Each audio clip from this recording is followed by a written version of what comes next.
കയ്യിലും 5 സ്കെയിലും ഉണ്ട് ആൻഡ് 21 കപ്സും ഉണ്ട്. അപ്പോൾ നിങ്ങൾ ഇത് യൂസ് ചെയ്തുകൊണ്ട് ഒരു ഇൻവേർട്ടഡ് പിരമിഡാണ് ഉണ്ടാക്കേണ്ടത്.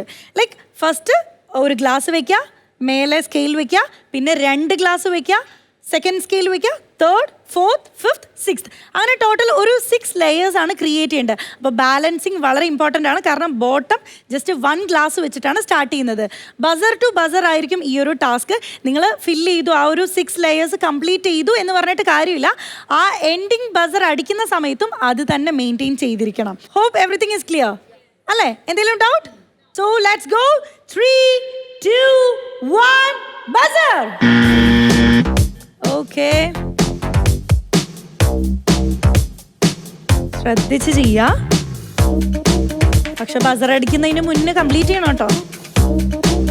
നിങ്ങൾ യൂസ് ചെയ്യുന്ന ക്രൈറ്റീരിയ അല്ലെങ്കിൽ നിങ്ങൾ പെർഫോം ചെയ്യുന്ന രീതി, ടാസ്ക് അക്കംപ്ലിഷ് ചെയ്യുന്ന ഒരു രീതി, ഇതെല്ലാം നമ്മുടെ ജഡ്ജസ് നോട്ട് ചെയ്തുകൊണ്ടിരിക്കുകയായിരിക്കും. Pooja, calm down, calmly, keep trying, calm ആയിട്ട് ചെയ്തോളൂ. Pranav is doing very well. അയ്യോ,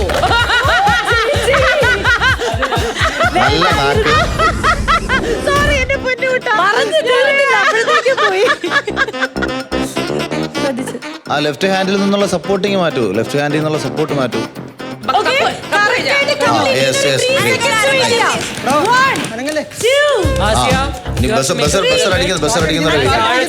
ബസർ അടിച്ചാൽ be careful about it. Be calm about it when you're taking out. Okay, ഒരു 3 seconds കാറ്റിനെ കൈകൊണ്ട് തടയാതെ. Okay.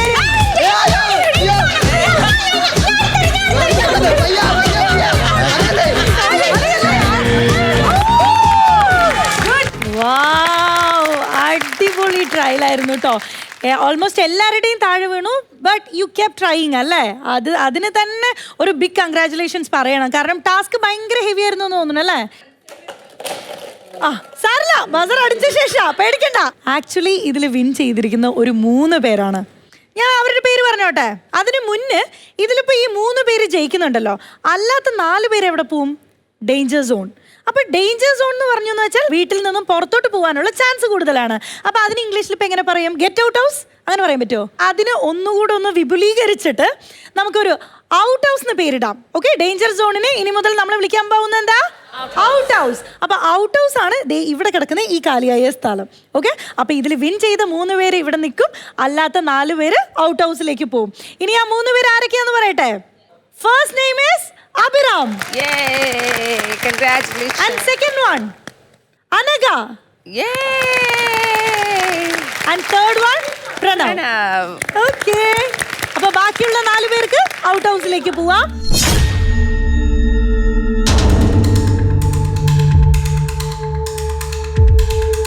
അപ്പം ഇനി നിങ്ങൾ 3 പേർക്ക് ആർക്കൊക്കെയാണ് ആ ഇൻഫിനിറ്റ് പെൻഡന്റ് കിട്ടുന്നത്?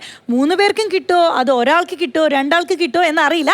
പക്ഷേ ഡെഫിനറ്റ്ലി ഈ ഇരിക്കുന്ന 4 പേർക്ക് ഒരു സാധനം ഞങ്ങൾ തരുന്നുണ്ട്. എന്താണെന്നറിയണ്ടേ?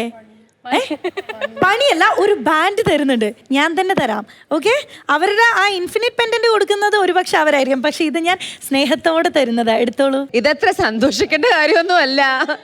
സന്തോഷിക്കണം. ആ ഒരു ഫെയിലിയർ പോലും നമ്മൾ സന്തോഷിക്കണം. എന്നാലേ നെക്സ്റ്റ് ഒരു സെക്കൻഡ് ചാൻസ് കിട്ടുമ്പോ ഡോണ്ട് ഗെറ്റ് കംഫർട്ടബിൾ. അപ്പൊ നിങ്ങൾ 3 പേരില് ആർക്കൊക്കെ ആയിരിക്കും ഇൻഫിനിറ്റി പെൻഡന്റ് കിട്ടാൻ പോകുന്നത്? 3 പേർക്കും കിട്ടിയാ കൊള്ളാം. 3 പേർക്കും കിട്ടിയാ കൊള്ളാം. 3 പേരും ജയിച്ചല്ലോ.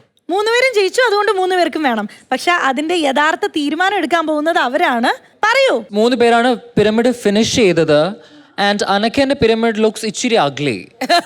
So itchy ugly. Pranavindeyum Abhiramindeyum pyramid looked very neat and nice. Korchum kude aesthetic wise I liked Pranav's better. So I'm going to give it to Pranav. Okay, Pranav.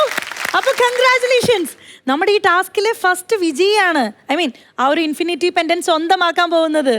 അപ്പോൾ കൺഗ്രാറ്റുലേഷൻസ്. ഓടിപ്പോയി വാങ്ങിച്ചോ.